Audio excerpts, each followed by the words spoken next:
Bismillahirrahmanirrahim. Assalamualaikum warahmatullahi wabarakatuh. Al-Fatihah ila ruhi sayyidina habibina syafi'ina rasulillah Sayyidina Muhammad ibn Abdullah sallallahu alaihi wa ala alihi wa ashabihi wa azwajihi wa dhurriyyatihi.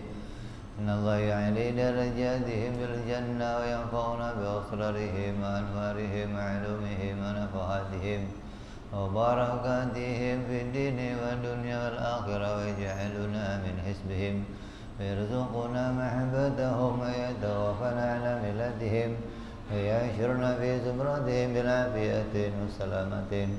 Thumma al-Fatiha sahibul kitab Abu Utsman bin Abdullah bin Aqil bin Yahya, thumma ala sahibul maqam al-Wilayah Abi Husain bin Abu Bakar al-Idrus, thumma ala sahibul Walid Abdullah bin Muhsin al-Attaf, nafa'ana Allah bihim wa bi'ulumihim. Lahumul Fatihah. A'udzu billahi minasy syaithanir rajim. Bismillahirrahmanirrahim. Alhamdulillahi rabbil alamin, arrahmanir rahim, maliki yaumiddin. Iyyaka na'budu wa iyyaka nasta'in, ihdinas siratal mustaqim, siratal ladzina an'amta 'alaihim ghairil maghdubi 'alaihim waladdallin. Amin. Bismillahirrahmanirrahim. Nawaitu ta'alluma wa ta'lima wa tadhakkura wa tadhkira wa naf'a wal intifa'a wal ifadata wal istifadata wal hissa ala tamassuki bi kitabillahi sunnati rasulillah sallallahu alaihi wasallam wa du'a ilal huda wa dilalata alal khairi ibtigha'a mardatihi wa qurbihi wa thawabihi wa husnil khatimah ma'a lutfi wal afiyah wa salahil aqibah. Bismillahirrahmanirrahim. Alhamdulillahirabbil alamin. Salatu wassalamu ala asyrafil anbiya'i wal mursalin sayyidina wa habibina wa syafi'ina wa maulana Muhammadin sallallahu alaihi wa ala alihi wa sahbihi ajma'in. Amma ba'du. Qala musanniful kitab Al-Habib Utsman bin Abdullah bin Aqil bin Yahya rahimahullah, nafa'ana bihi wa bi'ulumihi fid darain. Allahumma aftah qulubana futuhal arifin wa bihikmatika wansur alaina birahmatika ya arhamar rahimin. Ila anqal. Yang lalu sudah kita bahas tentang sifat-sifat Allah lengkap. Jumlahnya ada 20 yang wajib dan 20 yang mustahil. Maka 20 sifat tersebut juga sudah kita bagi, kita kelompokkan menjadi 4 kelompok sifat. Yang pertama namanya sifat nafsiyah, yaitu sifat yang menunjukkan kepada zatnya Allah. Kemudian sifat salbiyah yang menunjukkan kepada kemahasucian Allah. Terus sifat yang ketiga sifat ma'ani yang menunjukkan kepada ketuhanannya Allah. Yang keempat adalah sifat ma'nawiyah yang menunjukkan kepada sebutan atau panggilan-panggilan untuk keadaannya Allah Subhanahu wa ta'ala. Jadi orang yang ngaji sifat 20, ngaji mau kenal kepada sifat-sifat ketuhanannya Allah, jangan hanya berhenti sampai 20 sifat saja, tapi harus lanjut kepada mengerti tentang pembagian sifat. Karena dengan mengerti pembagian sifat, kita ngerti keuntungan dari tiap-tiap sifat yang kita pelajari. Di 20 sifat kita pelajari itu untungnya apa? Oh, tiap-tiap sifat punya keuntungan yang berbeda-beda. Maka dengan belajar kepada sifat-sifat yang 4, kelompok yang 4, kita jadi mengerti ternyata mempelajari sifat-sifat itu menunjukkan kepada banyak hal pada dirinya Allah Subhanahu wa ta'ala. Terus selanjutnya setelah kita belajar tentang sifat yang wajib dan yang mustahil, tinggal satu lagi yang kita akan bahas pada sifat Allah, yaitu perkara jaiz. Perkara jaiz ini akan membahas perbuatan Allah, agar kita bisa membedakan antara perbuatan Allah dan perbuatan makhluk. Kalau kita nggak kenal perkara jaiz, nanti nggak ngerti mana yang jadi haknya Allah, mana yang jadi haknya makhluk, mana perbuatan bagi Allah dan mana perbuatan bagi makhluk. Maka perkara jaiz bagi Allah itu hanya satu. Kalau yang wajib ada 20, yang mustahil ada 20, maka yang jaiz hanya ada satu. Karena perbuatan Allah itu ya cuma satu. Apa itu? Menciptakan sesuatu atau meniadakan sesuatu. Jadi fi'ilnya Allah, perbuatan Allah hanya satu, yaitu menciptakan. Baik menciptakan sesuatu yang ada atau menciptakan sesuatu yang tiada. Segala yang ada muncul di jagat ini semua atas ciptaannya Allah. Dan semua yang tiada di jagat ini maka itu pun atas ciptaannya Allah. Apabila sesuatu dikehendaki oleh Allah, maka pasti terwujud. Apabila sesuatu tidak dikehendaki oleh Allah, maka pasti akan tiada. Jadi yang ada sekarang ini, jangan sampai keyakinan kita bergeser bahwa ada yang menciptakannya selain Allah. Sesuatu yang tiada begitupun. Sesuatu yang tiada ini semuanya juga atas kehendaknya Allah. Jangan pernah menganggap bahwa kita bisa memunculkan sesuatu atau kita bisa meniadakan sesuatu. Sering nih ada orang ngomong begini, kalau saya mau, saya mah bisa aja umroh sebulan 3 kali saya bisa. Cuman sayanya aja nggak mau. Jadi anggap dia tidak umroh itu karena kemauannya sendiri. Berarti menganggap ada sesuatu yang tiada tapi muncul dari dirinya si hamba. Ini pada hakikatnya tidak demikian, itu omongan yang pembohong. Yang sebenarnya bagaimana? Masya Allahu kana wa ma lam yasha lam yakun. Hakikatnya adalah segala yang ada itu atas kehendaknya Allah, dan yang tiada pun itu sesuatu yang tidak dikehendaki oleh Allah. Jadi bukan kamu itu enggak mau umroh, memang Allah enggak menghendaki kamu umroh.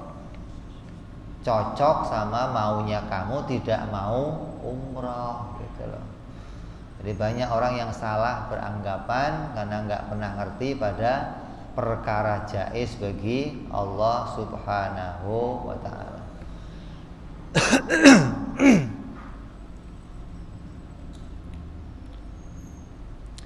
Jadi pentingnya apa nih? Kenal tentang perkara jaiz,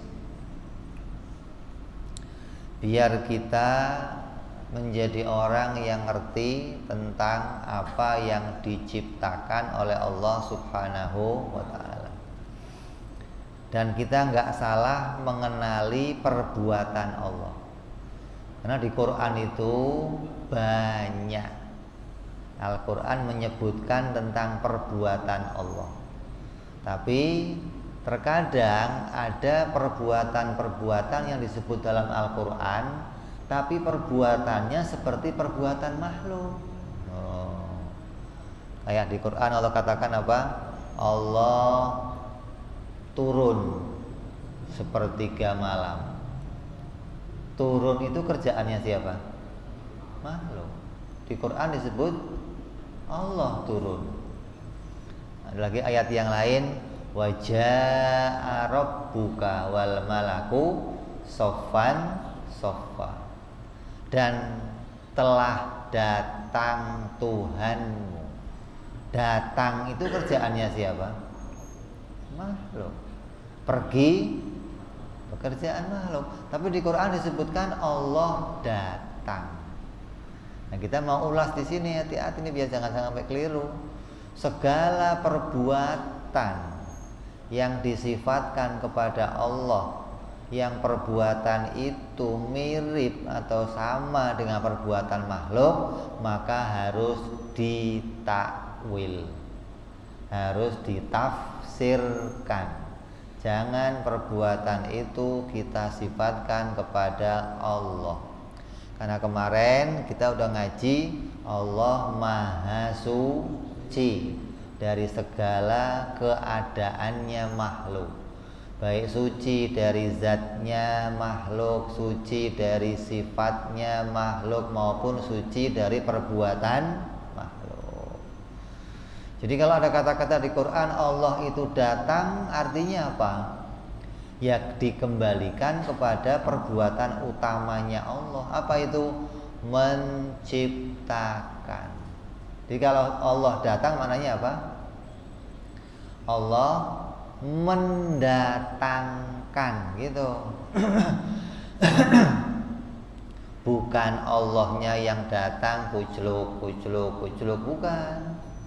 Tapi Allah mendatangkan sesuatu gitu loh. Kalau Allah turun maknanya Allah menurunkan sesuatu. Nyambung nggak? Jadi jangan Allahnya yang datang, jangan Allahnya yang turun, tapi makhluknya Allah diturunkan, makhluknya Allah didatangkan. Karena perbuatan Allah hanya satu, yaitu menciptakan.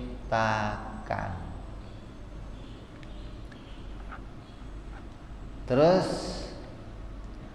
apa hukumnya perbuatan Allah menciptakan? Menciptakan segala sesuatu bagi Allah itu hukumnya jaiz, boleh saja gitu. Tidak ada yang wajib diperbuat oleh Allah, nggak ada. Seperti pendapatnya orang-orang Mu'tazilah di luar akidahnya Ahlus Sunnah wal Jamaah yang mengatakan Allah itu harus menciptakan kebaikan, Allah itu harus menciptakan kemaslahatan untuk apa? Untuk makhluknya. Ini perkataan yang mengatakan Allah harus menciptakan kebaikan, ini bukan akidah Ahlus Sunnah. Karena segala yang muncul di jagat ini Allah penciptanya. Nah, yang muncul itu apa saja? Kebaikan yang muncul, kejelekan juga muncul. Nah kalau Allah hanya bikin yang baik-baik, pertanyaannya yang jelek yang bikin siapa? Contohnya yang jelek apa? Gunung meletus, kebanjiran, gempa bumi, tsunami, yang bikin siapa? Ya Allah. Kalau Allah itu harus bikin yang baik-baik, terus yang petaka-petaka yang rupanya madhara, yang rupanya bencana, yang bikin siapa dong? Kalau Allah harus berbuat baik kepada hamba-hambanya, maka pasti niscaya anak-anak kecil itu gak akan pernah mengalami sakit. Anak kamu pernah sakit gak? Punya dosa? Apa salahnya dia? Kok Allah bikin dia sakit? Oh, ini bukan Allah yang bikin dia sakit. Terus siapa yang bikin? Apa ada yang bikin selain Allah? Ya gak ada. Jadi sakitnya anak kita, ada anak yang meninggal dunia, ada celaka, maka itu pun semuanya diciptakan oleh Allah Subhanahu wa ta'ala. Ini biar kita tahu bahwa kita harus mengakui, harus mengimani segala yang terjadi di jagat ini, baik rupanya kebaikan, rupanya keburukan, semuanya diciptakan oleh Allah Subhanahu wa ta'ala. Tapi apapun yang kelihatannya buruk menurut kita, apapun yang kelihatannya baik menurut kita, tinggal bagaimana kita menyikapinya. Umpamanya Allah jadikan kita menjadi orang kaya, baik apa enggak? Baik apa enggak? Senang apa enggak? Pengennya, Beb. Tapi ketika kita dijadikan oleh Allah orang kaya, terus kita enggak bersyukur, baik apa jelek? Jelek. Allah jadikan kita celaka, terjadi musibah, baik apa buruk? Baik apa buruk? Buruk.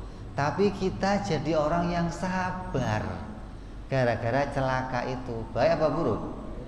Baik, itu loh. Jadi pada hakikatnya apapun yang diciptakan oleh Allah itu mendatangkan kebaikan untuk kita, gitu loh. Maksudnya harus begitu. Walaupun munculnya itu berupa keburukan, munculnya berupa kenikmatan, munculnya berupa kesalahan, seperti apa? Orang yang zina, orang yang minum arak, orang yang riba, orang yang macam-macam, itu datang dari Allah, itu kan jelek, iya, tapi akan diberi pahala oleh Allah. Orang yang dijadikan Allah maksiat, terus dia langsung taubat, gitu. Jadi bukan terus kalau Allah bikin orang maksiat pasti masuk neraka, enggak. Kalau Allah bikin orang maksiat kemudian dia langsung taubat, maka itu menjadi orang yang mendapatkan pahala dari Allah karena bertaubat. Di Quran Allah ngomong apa? Innallaha yuhibbut tawwabin. Allah cinta kepada orang-orang yang pada bertaubat. Lah kalau ada yang Allah cintai orang yang taubat, tapi yang maksiat nggak ada, kira-kira ada taubat nggak? Ya nggak ada. Kayak malaikat, ada nggak malaikat taubat? Lah mau taubat dari mana? Malaikat tuh nggak pernah salah. Di Quran Allah katakan innallaha ma'as-sabirin. Sungguhnya rahmatnya Allah bersama orang-orang yang sabar. Kalau Allah bikin sabar, mestinya ada apa? Musibah. Kalau kamu suruh milih nih, istrinya cantik, anaknya orang soleh, agamanya baik, kaya raya, senang nggak kira-kira? Mau punya istri begini mau? Ada yang nolak nggak? Yang nolak ngacung coba. Ada yang nolak nggak ada? Lah kalau kamu dikasih ini semua, terus sabarnya kamu di mana?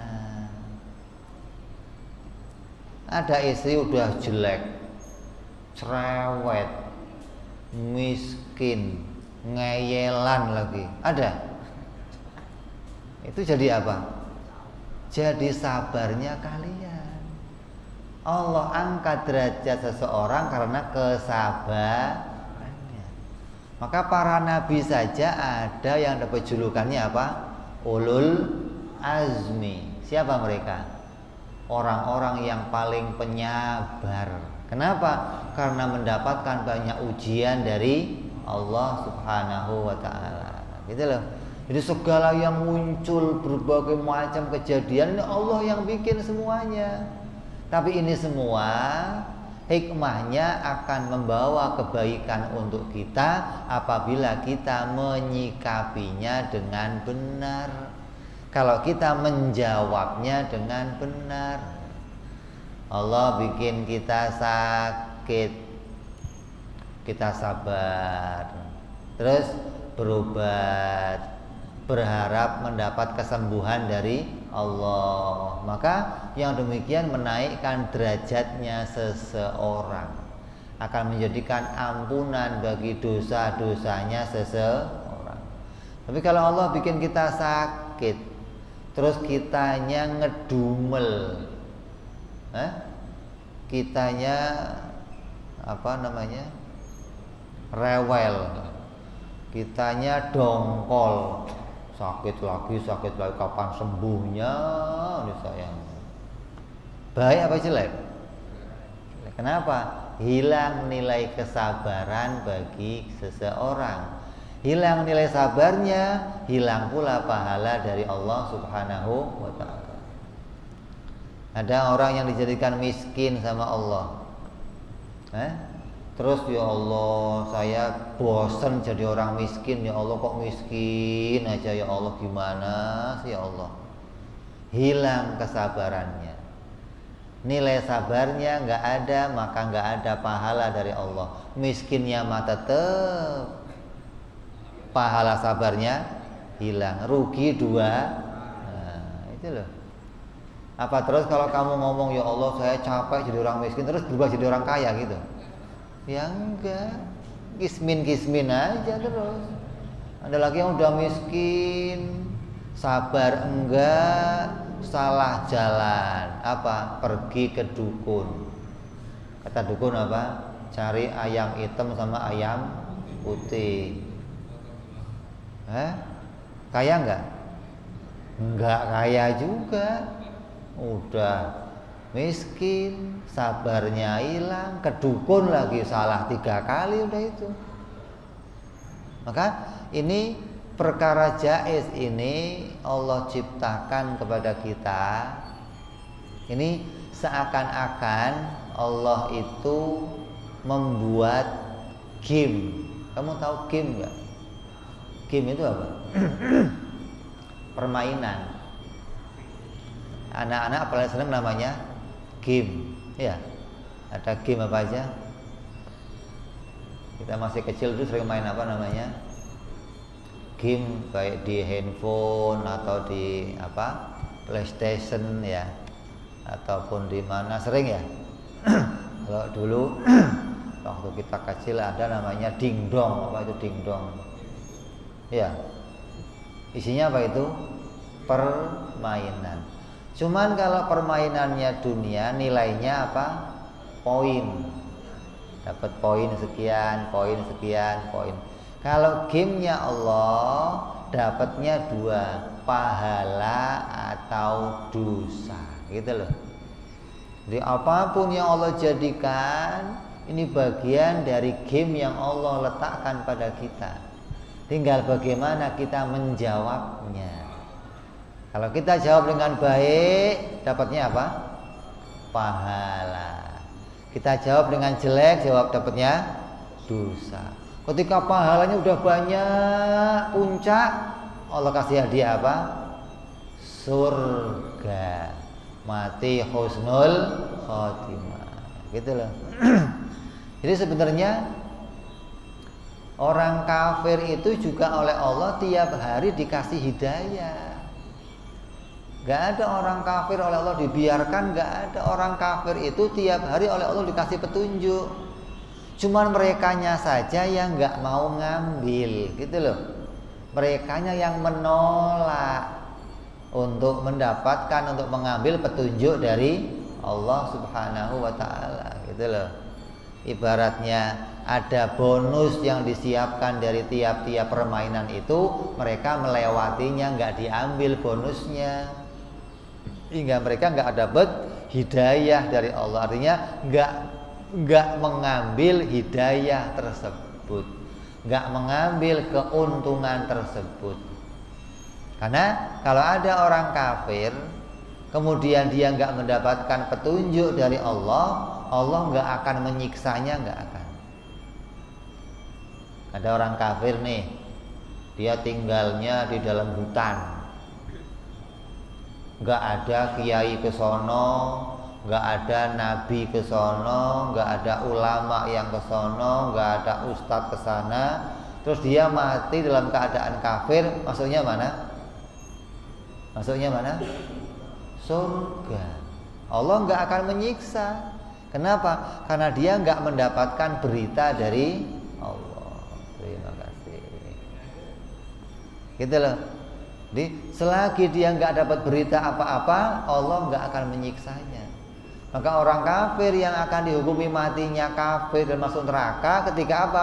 Dia dijadikan kafir, Allah datangkan nabi, dia nolak. Allah datangkan kiai, dia nolak. Allah datangkan ustadz, dia nolak. Gitu loh. Maka ketika dia mati dalam keadaan kafir, dia menolak petunjuk dari Allah. Maka dia mati masuk neraka. Gitu maksudnya. Jadi jangan dianggap saya rugi dong lahirnya kafir. Gak ada yang rugi, gak ada. Semua yang Allah lahirkan, Allah ciptakan, mau itu di rahimnya orang Islam, mau di rahimnya orang kafir, tetap Allah berikan dia petunjuk. Dan Allah itu adil seadil-adilnya. Gak ada yang dirugikan oleh Allah, gak ada. Semua Allah ciptakan dengan keadilannya. Oh, dia jadi orang Islam, tetap wajib ngaji. Apa kalau saya orang Islam terus bebas ngaji? Tetap wajib ngaji. Ada orang Islam tapi nggak ngaji, dosa apa dosa? Ya dosa. Ada orang kafir tapi nggak mau belajar agama Islam, ya dosa sama. Gitu loh. Ya. Jadi kita paham perkara jaiz bagi Allah, yaitu Allah menciptakan segala sesuatu. Dan apa yang Allah ciptakan itu bentuk kebebasan dari Allah, haknya Allah. Allah mau menciptakan apa saja. Allah mau nyiptain kucing, kamu dijadikan kucing, kamu dijadikan kambing, kamu dijadikan, boleh? Boleh. Emangnya kucing itu ada yang milih untuk jadi kucing? Ada pendaftarannya enggak? Saya daftar ya Allah jadi kucing, ada? Enggak ada. Lah kita dulu pernah daftar jadi manusia, pernah? Tapi Allah lahirkan kita jadi manusia. Beruntungnya udah jadi manusia, lahirnya di rahimnya orang Islam. Udah di rahimnya orang Islam, oleh Allah dikasih akal untuk bisa menerima kebenaran agama Islam. Karena banyak juga yang lahir di Islam, gedenya Islam, tahu-tahu keluar dari agama. Ada enggak? Banyak. Ada yang lahirnya enggak Islam, tapi gedenya berpikir lalu masuk agama Islam. Gitu loh. Jadi Allah jadikan segalanya itu sesuai. Enggak ada yang dirugikan oleh Allah, enggak ada, kecuali dia sendiri yang menolak kebaikan Allah Subhanahu wa ta'ala. Hingga di akhirat nanti orang-orang kafir mengatakan apa? lau kunna nasma'u wa na'qilu ma kunna fi ashabis sa'ir. Andai dulu saya mau mendengarkan dan mau berpikir, menerima petunjuk dari Allah, saya enggak akan masuk neraka sa'ir. Mereka yang menyesal, bukan nuntut sama Allah, ya Allah kenapa engkau dulu enggak jadikan saya begini, enggak ada. Kenapa? Karena bebas bagi Allah mau menjadikan apa saja. Namanya perkara apa? Jaiz. Nah, orang yang iman pada perkara jaiz, maka hidupnya akan tenang. Kenapa ada orang hidupnya resah, gelisah, sampai ada orang stres, ada orang bunuh diri, ada orang bermacam-macam tingkahnya, karena dia enggak pernah ngaji, enggak pernah mengenal bahwa Allah itu menciptakan segalanya jaiz. Dianggap dia, kalau saya udah sholat, saya udah ibadah, saya udah taat, harus Allah bikin kebaikan untuk saya. Yang mengharuskan siapa? Boleh-boleh saja Allah menguji hambanya. Ada orang sholat, dia taat sama Allah, ibadah, dijadikan sakit. Ada nggak? Banyak. Ada orang ibadah, taat, punya kerjaan jaya, dijadikan jatuh sama Allah. Banyak. Maka itu haknya Allah untuk memberikan nilai. Coba kalau kamu saya kasih gini, gimana jawabannya? Bisa berhasil nggak kamu? Ini Allah nguji namanya. Di setiap hari kita ini dalam ujiannya Allah Subhanahu wa ta'ala. Nggak pernah sedetik pun kita lepas dari ujian Allah. Kapan lepasnya? Kapan selesainya ujian ini? Kalau mati, selesai udah. Selagi masih di dunia, selalu dalam ujian. Hingga diceritakan pada akhir hayatnya Imam Malik atau Imam Abu Hanifah. Pada akhir hayatnya, mendekati akhir hayatnya, setan datang menggoda imam tersebut. Kata setan apa? Baik imam, kamu enak ya hidupnya, udah ibadah dari muda, banyak taatnya, banyak murid-murid kamu, berarti kamu akan masuk surga dong habis ini. Kata imam tersebut apa?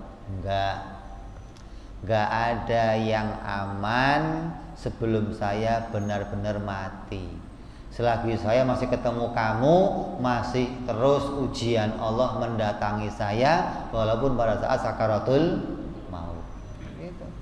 Gak ada yang aman, gak ada di dunia ini. Selalu dalam ujiannya Allah. Tinggal bagaimana kita menjawab ujian-ujian tersebut. Lah cara jawabnya gimana? Cara jawabnya sudah diajarkan oleh Allah melalui siapa? Para rasulnya, para wali-walinya, para orang-orang soleh. Ini contoh-contoh untuk kita. Bagaimana mereka memenangkan permainan ini dengan kemenangan yang istimewa, dengan poin-poin pahala yang begitu melimpah. Kenapa? Karena mereka selalu bisa menjawab ujian-ujian dari Allah Subhanahu wa ta'ala.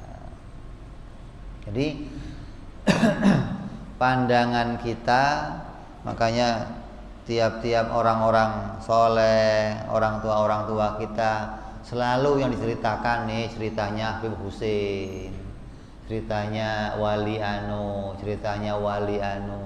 perjalanan hidup mereka begini. Biar apa? Kita mencontoh mereka caranya menjawab ujian-ujian dari Allah. Oh, kalau kena musibah begini cara jawabnya begini. Oh, kalau dapat begini cara jawabnya begini, hingga kita akan bisa meniru mereka dan mendapatkan kebaikan-kebaikan seperti mereka, berhasil seperti mereka.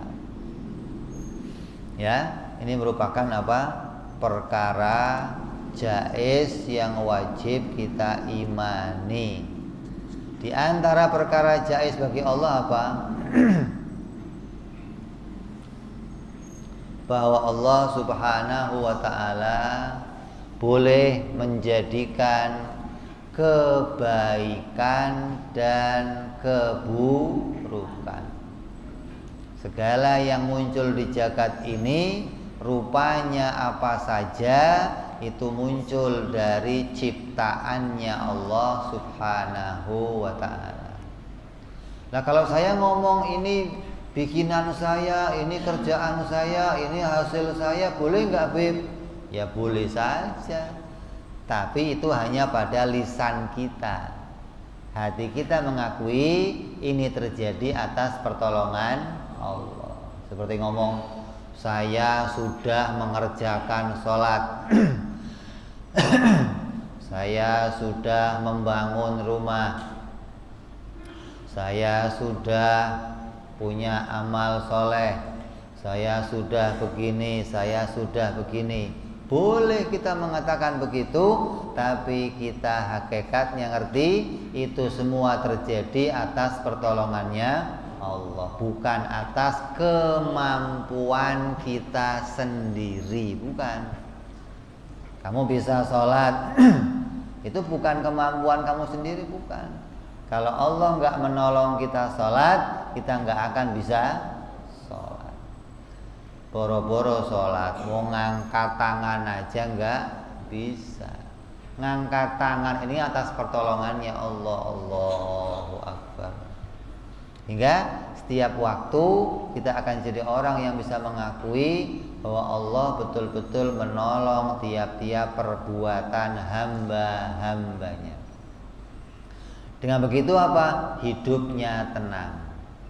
Terus nggak pernah menyalahkan orang lain.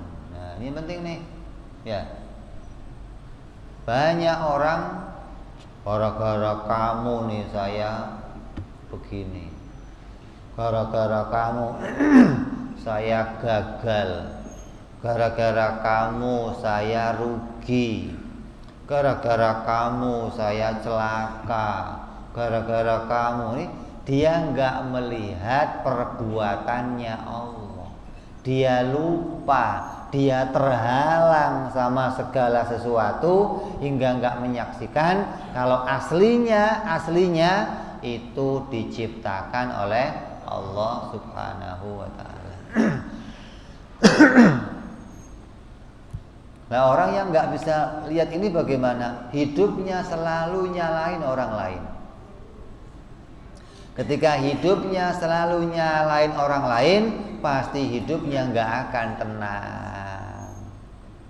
Terus dia akan selalu digoda sama setan. Apa kata setan? Apa bujukan setan? Setan selalu bujukin kamu dengan kata-kata apa? Andai, coba nggak begini, andai kata saya nggak begini, andai dulu saya begini, andai. Maka berandai-andai itu bujukan setan agar kita menolak ketentuan dari Allah Subhanahu wa ta'ala. Jadi apapun yang sudah Allah ciptakan, jangan kita andai-andaikan lagi. Kamu kok punya istri, cantik sih cantik, tapi cerewet banget. Bujukan setan apa? Coba kamu nggak nikah sama dia, nikahnya masih nggak begini hidup kamu. Itu setan tuh. Kita nggak boleh begitu. Kita harus terima. Ya Allah, ini ujian ya Allah. Saya terima ya Allah. Andai kamu dulu mau kerja di sono, kamu nggak begini hidupnya. andai dulu kamu mau begini, kamu nggak begini sekarang, andai terus begitu hingga kita diajak untuk menolak ketentuan-ketentuan dari Allah Subhanahu wa ta'ala. Padahal itu semua adalah perkara yang sengaja diciptakan oleh Allah sebagai ujian untuk kita. Kamu ke masjid nih, bawa sepeda, bawa motor, sampai di masjid kamu kunci, udah dikunci, kuncinya diikat sama tiang listrik lagi. Pulang ngaji hilang. Yang muncul di hati kamu apa? Ya, coba tadi saya nggak bawa, pasti nggak. Nah itu setan itu. Di setan ngajak kita untuk mengingkari ketentuan Allah. Padahal itu takdirnya Allah, ketentuan Allah, ujian dari Allah. Harusnya bagaimana? Motornya hilang. Oh berarti mau diganti yang lebih bagus sama Allah nih ya. Alhamdulillah. Begitu mestinya. Jangan takdirnya Allah dicaci. Kenapa pakai hilang? Tahu begini gua nggak ngaji tadi. Ngajinya hilang pahalanya, sabarnya hilang, rusak semua tuh. Gara-gara nggak kenal perkara jais. Jadi penting orang ngaji perkara jais itu penting. Agar apa tadi?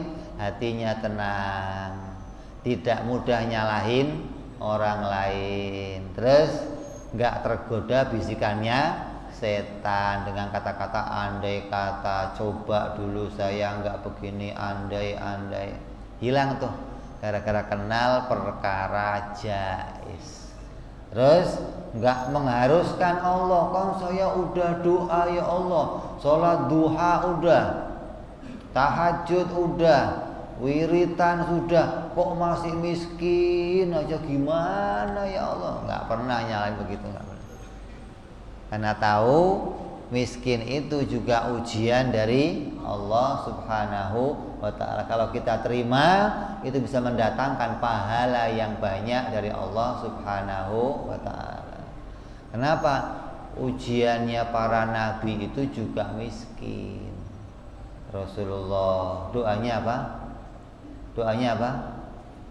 Doa Rasul yang enggak pernah kamu contoh. Allahumma ahyini miskinan, ya Allah, hidupkan aku jadi orang miskin. Wa amitni miskinan, dan matikan aku sebagai orang miskin. Wa syurni fi zumratil masakin, dan bangkitkan aku bersama orang-orang miskin. Pernah doa begitu kamu? Pernah? Enggak pernah, Habib. Doanya ya Allah jadikan aku orang kaya, matinya jadi orang kaya, nanti di surga matinya masuk surga. Maunya begitu. Nabi enggak. Kenapa? Karena miskin itu banyak pahala yang kita peroleh dengan apa? Nilai kesabaran.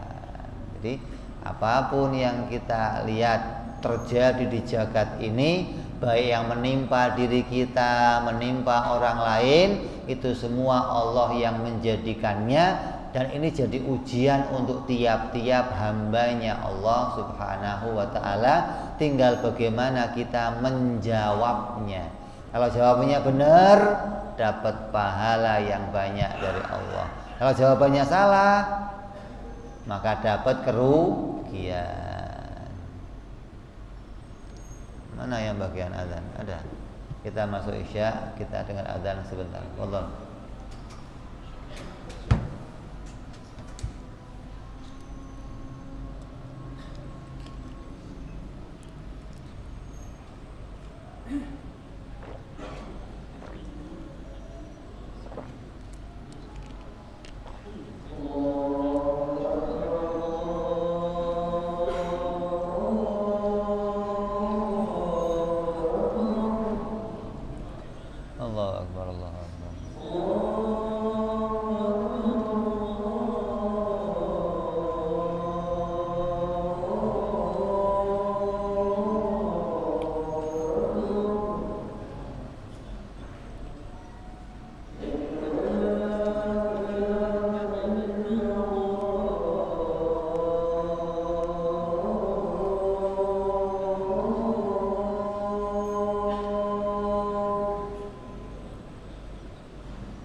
Asyhadu an la ilaha illallah.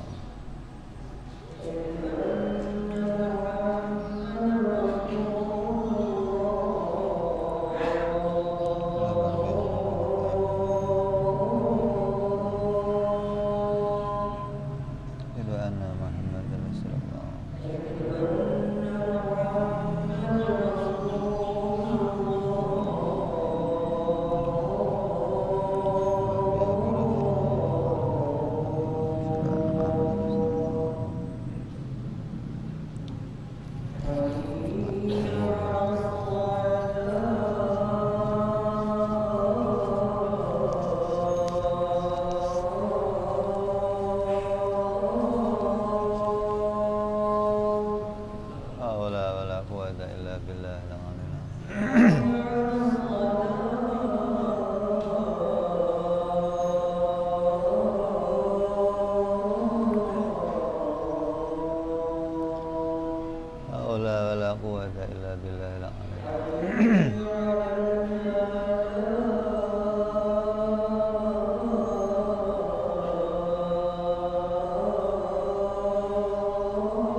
La ilaha illallah Muhammad Rasulullah sallallahu alaihi wa ala alihi wa sahbihi wasallam. Allahumma rabba hadhihi al-da'wati tammah salatul qa'imah ati sayyidina Muhammad al-wasilata wal fadilah wa syarafa wal darajata 'inda rafi'ah wa badhul maqam al-mahmud alladhi wa'ada ya arhamar rahimin. Rabbi ighfir li wa li walidi ya Rabbi ighfir li wa li walidi ya Rabbi ighfir li wa li walidi ya Allah. Rabbi ighfir li wa li walidi ya Rabbi ighfir li wa li walidi warhamhuma kama rabbayana saghira. Allahumma barik lana wa fi auladina wa hifadhum wa la tadurruhum warzuqna birrahum wa fiqhum li ta'atik. Allahumma barik lana wa lahum bil hal wal ma'al wal iyal bi jahi kabiril muta'al. Wa sallallahu ala sayyidina Muhammadin wa ala alihi wa sahbihi wasallam walhamdulillahi rabbil alamin. Kita teruskan sedikit tentang perkara jaiz. Banyak orang sekarang sudah beralih dari jalan yang Allah ciptakan, dari permainan yang Allah ciptakan, yang harusnya menghasilkan pahala dan dosa, dirubah oleh pemikiran orang-orang menjadi untung dan rugi. Hingga mereka ketika melakukan sesuatu yang dicari untung apa enggak, bukan dapat pahala atau enggak. Ini orang sekarang nih. Jadi mereka sudah mulai berubah pola berpikirnya. Dari yang dia mestinya jadi hambanya Allah, yang tiap ujian yang dia jawab itu harusnya mendapatkan pahala atau dosa, sekarang berubah menjadi untung atau rugi. Seperti banyak orang-orang yang ketika dia mencari harta, dia dapat harta, dia bekerja, dia peroleh, kemudian dia harus mensedekahkan hartanya. Kata dia, ada untungnya enggak kalau saya sedekah? Dapat apa saya? Padahal dia jelas-jelas mendapatkan pahala dari Allah, tapi karena enggak dapat keuntungan, dia enggak mau bersedekah. Nolong orang lain, sebelah rumahnya butuh bantuan, kawannya butuh bantuan. Kalau saya bantuin dapat apa saya? Udah berubah nih pola pikirnya dari pahala dan dosa menjadi untung dan rugi. Hingga banyak orang sekarang yang mengabaikan nilai-nilai agama. Mereka menjauh dari nilai agama, mereka berubah menjadi orang-orang yang di pikirannya hanya ada hukum ekonomi, untung sama rugi, bukan pahala dan dosa. Maka yang demikian ini adalah ujian dari Allah. Kenapa? Allah munculkan berbagai macam fitnah. Ada kelompok-kelompok yang sengaja menggiring kita untuk keluar dari permainannya Allah, berubah pada permainan yang lain. Nah, anehnya banyak orang-orang Islam yang kemudian terpengaruh dengan itu, ikut keluar dari permainan Allah, pindah kepada permainan yang lain. Hingga yang dipikirannya sudah nggak lagi pahala dan dosa, tapi yang dipikirannya sudah rupanya untung dan rugi. Punya orang tua, ada kakak adik, yang satu ngomong, "Dek, kamu aja lah yang ngurusin emak lah." Yang satu, "Enggak, kamu aja lah." Ribut, hanya untungnya apa kalau saya ngurusin. Sudah pikirannya rugi saya, nggak dapat untung saya, sudah nggak lihat pandangannya kepada pahala dan dosa. Dan ini banyak berwabah. Maka seharusnya kita kembali kepada ngerti bahwa sesungguhnya Allah menciptakan segalanya ini, hikmahnya apa? Agar kita bisa mendatangkan pahala dan mendatangkan kebaikan, agar kita nggak mendapatkan kerugian dari setiap apapun yang diciptakan oleh Allah Subhanahu wa ta'ala. Asal kita bisa sikapi dengan baik, kita tahu jalan keluarnya, dan kita akan bisa mengikuti para orang-orang yang Allah jadikan contoh, suri tauladan bagaimana mereka menyikapi kehidupan ini hingga mendatangkan kebaikan dan mendatangkan keuntungan dunia sampai di akhirat. Maka ini untungnya, ini faedahnya kita mengenal perkara jaiz bagi Allah Subhanahu wa ta'ala. Jadi perkara jaiz bagi Allah hanya ada berapa? Satu, yaitu menciptakan sesuatu. Besok kita akan bicara mau mengenali bagaimana sih Allah itu caranya menciptakan, bagaimana. Kita akan bicara insya Allah perjumpaan yang akan datang. Sekarang kita hanya kenal, pokoknya Allah itu kerjaannya apa? Satu, yaitu menciptakan sesuatu menjadi ada, atau menciptakan sesuatu menjadi tiada, hingga apapun yang muncul di jagat ini, baik rupanya kebaikan atau rupanya keburukan, itu semua diciptakan oleh Allah Subhanahu wa ta'ala. Jangan sampai kita mengatakan Allah hanya bikin yang baik-baik, Allah tidak bikin yang jelek-jelek, maka itu bukan akidahnya Ahlus Sunnah wal Jamaah.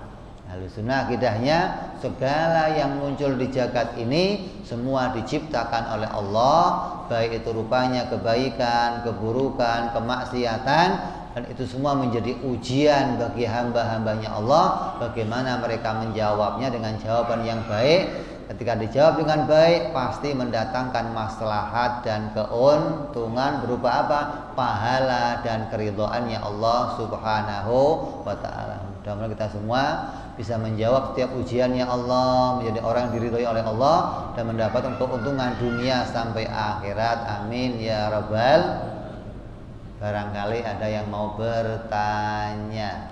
Assalamualaikum warahmatullahi wabarakatuh. Waalaikumsalam warahmatullahi wabarakatuh.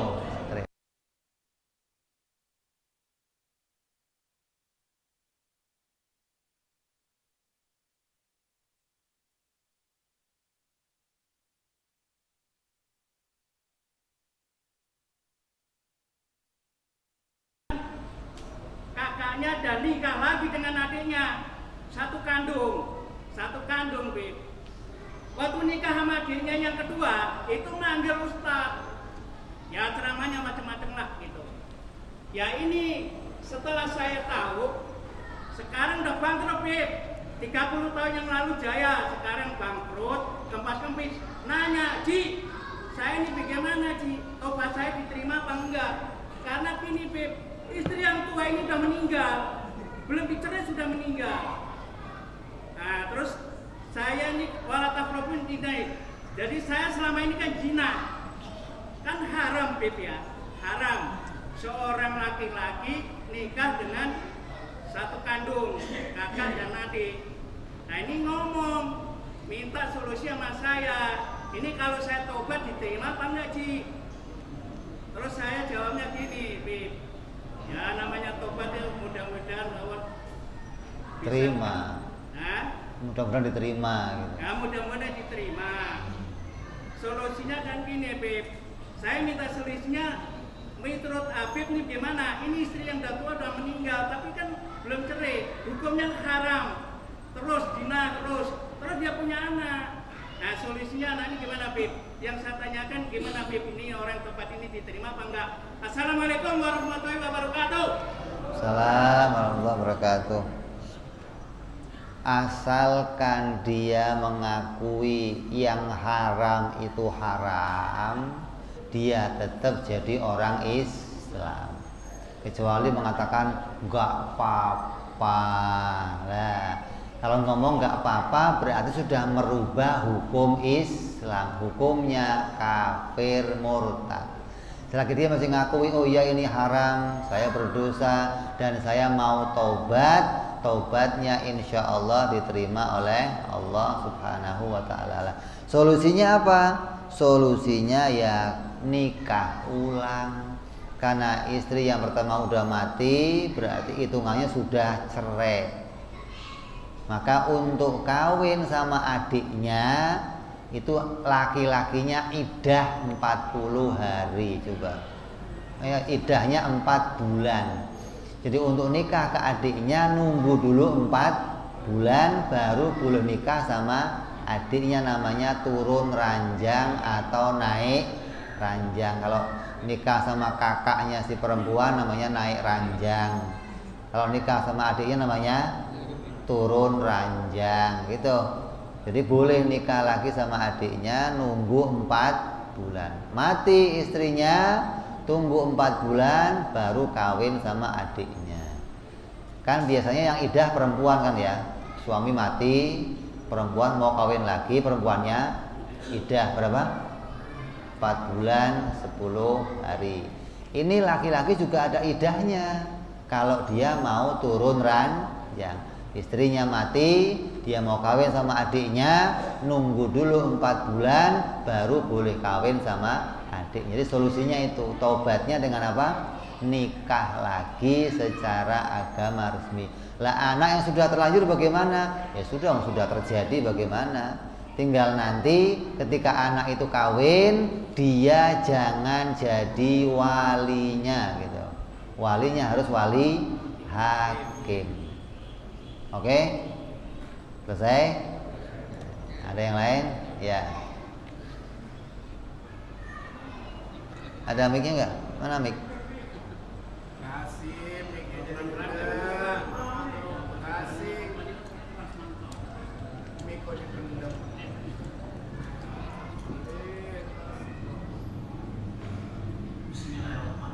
Assalamualaikum warahmatullahi wabarakatuh. Waalaikumsalam warahmatullahi wabarakatuh. Saya mau nanya, Bib. Kalau kita sholat di Bib ya, kan melafalkan bacaan niat. Kalau di Bib kan hanya lisan, niat itu ada di hati. Nah, ulama-ulama mengatakan kan kalau bisa sholat itu mengingat Allah. Yang saya tanyakan mengingat Allah itu seperti apa, Bib? Semoga Allah memberdosa saya. Apakah kita mengingat Allah sedangkan kita nggak tahu wajah Allah itu seperti apa, Bib? Satu itu yang saya tanyakan. Yang kedua, kita manusia yang beriman, muslim kan, takut sama Allah kan. Kalau takut sama makhluk gaib seperti jin, iblis, setan, apakah termasuk syirik? Baik, ada mohon penjelasannya. Assalamualaikum warahmatullahi wabarakatuh. Assalamualaikum warahmatullahi wabarakatuh. Ini gunanya ngaji kenal Allah. Yang diingat apa? Yang diingat ya ini sifat-sifat Allah. Kita Allahu Akbar, sebelumnya kita Allahu Akbar, kita ingat dulu pada sifat-sifat Allah. Ya Allah, saya mau menghadap Engkau. Engkau zat yang wajibul wujud, wajibul qidam, wajibul baqa. Itu diingat dulu tuh sebelum masuk dalam sholat, gitu loh. Nah, ketika Allahu Akbar kita takbir, yang diingat niat masuk ke dalam sholat, hatinya bunyi sholli fardhol isya'i ma'muman. Seminim-minimnya itu, kalau nggak usah panjang-panjang. Kalau lisan usolli fardhul isya'i arba'a raka'atin mustaqbil qiblati ma'muman lillahi ta'ala. Kalau di hatinya cukup usolli fardhul isya'i ma'muman, selesai. Itu muncul di hatinya. Niat Allahu Akbar menghadap kepada Allah. Allahnya sudah diingat lebih dulu. Jadi pisahkan nih, ingat Allah sama ingat niat dalam sholat. Kalau orang-orang yang sudah terbiasa nanti bisa bersamaan. Ketika dia zikir Allah, yang muncul di pikirannya apa? Engkau zat yang wajib disembah. Engkau zat yang tidak akan ada lainnya selain Engkau. Akbar masuk dalam niat sholat, gitu loh. Jadi antara Allah dan Akbar ini nanti masuk niat sholat. Maka orang yang sudah terbiasa ketika ngomong Allah, ingat tuh pada yang kita kaji sekarang ini nih, Akbar, sebelum Akbarnya selesai, sholli fardhul isya'i ma'muman lillahi ta'ala. Karena Engkau ya Allah, karena pertolonganmu ya Allah. Kalau enggak Engkau tolong aku sholat, aku enggak bisa sholat ya Allah. Itu muncul di hatinya. Maka masuklah dia dalam sholat, barulah baca rukun-rukun yang berikutnya. Jadi bukan yang diingat wajahnya Allah gimana, ya enggak ada wajahnya. Memang Allah Yesus ada wajahnya. Agama satu-satunya agama yang enggak menampilkan sosok ketuhan hanyalah Islam. Selain Islam, semua agama menampilkan wajah Tuhannya masing-masing. Kenapa? Kata mereka, gimana saya bisa khusyuk kalau enggak lihat wajahnya Tuhan?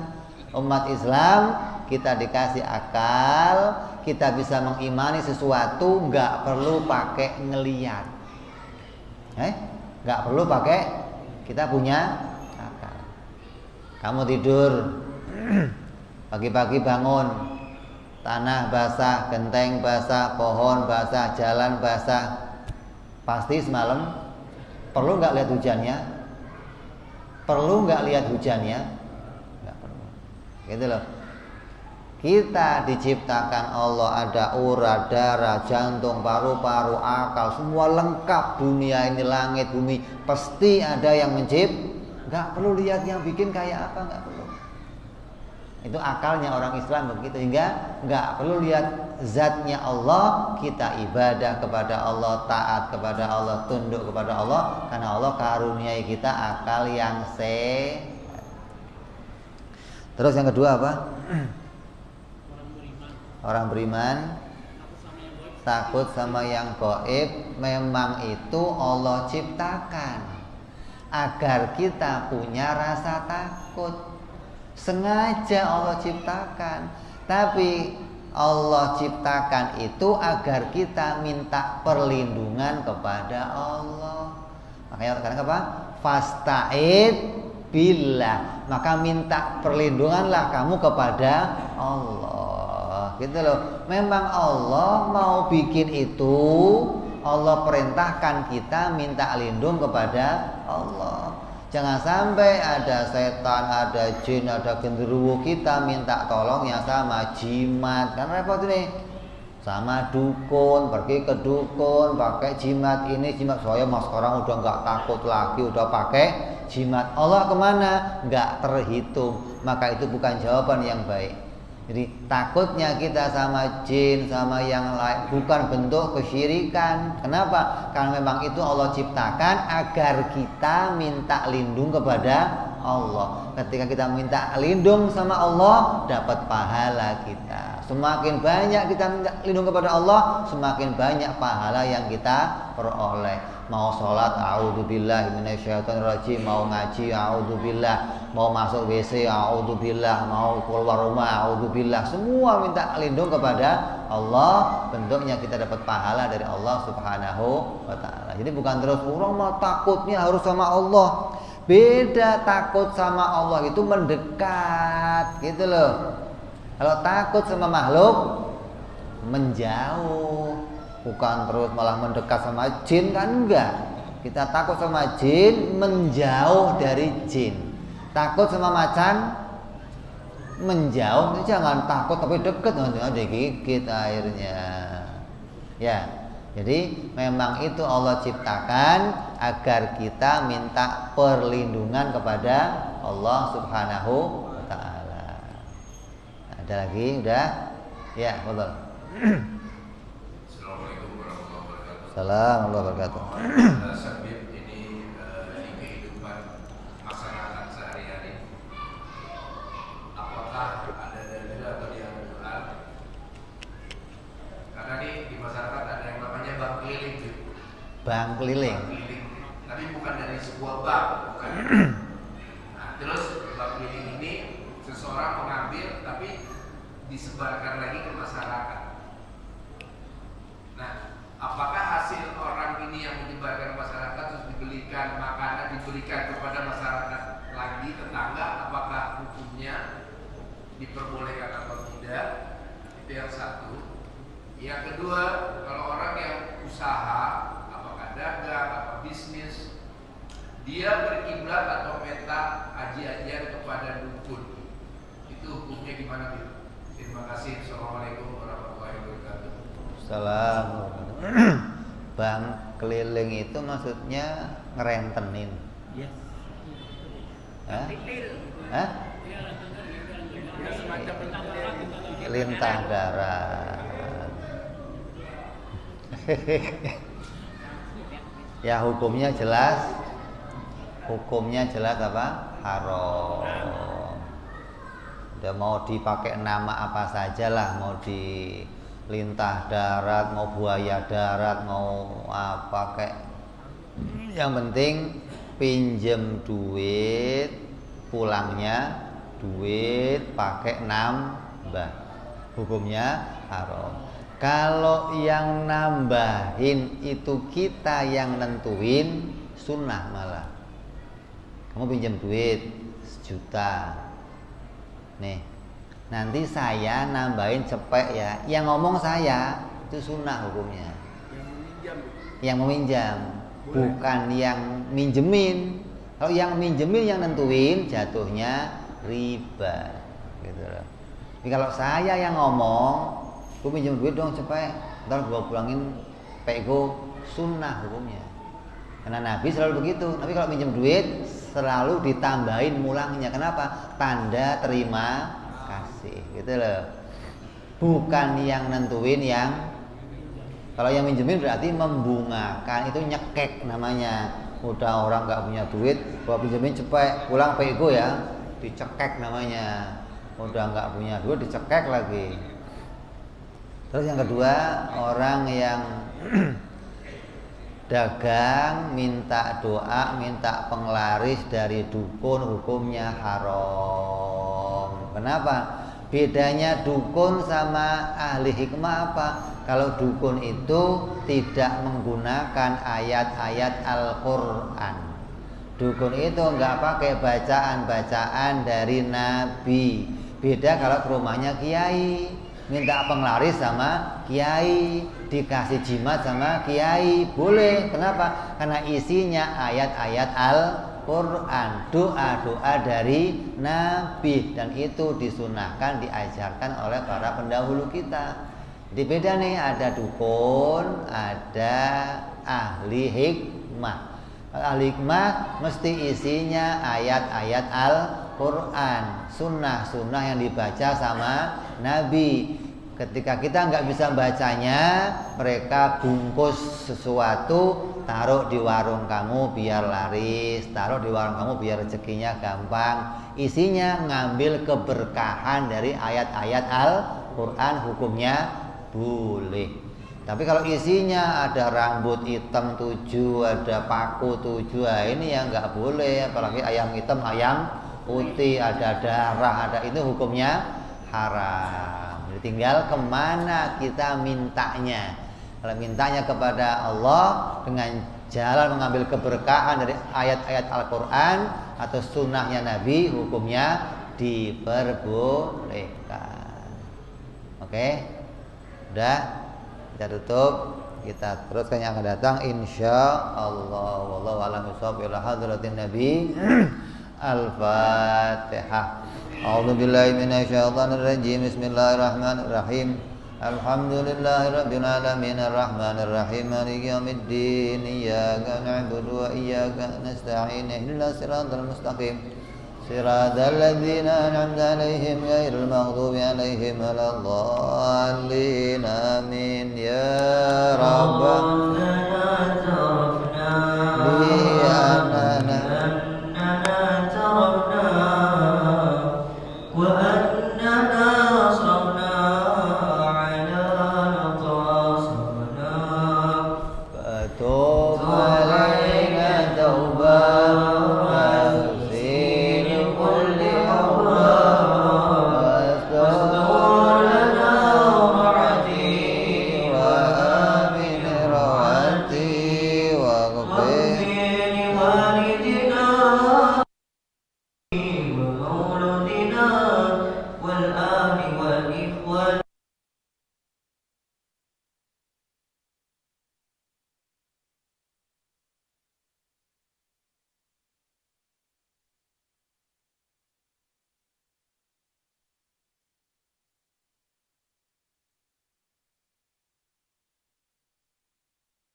Assalamualaikum warahmatullahi wabarakatuh.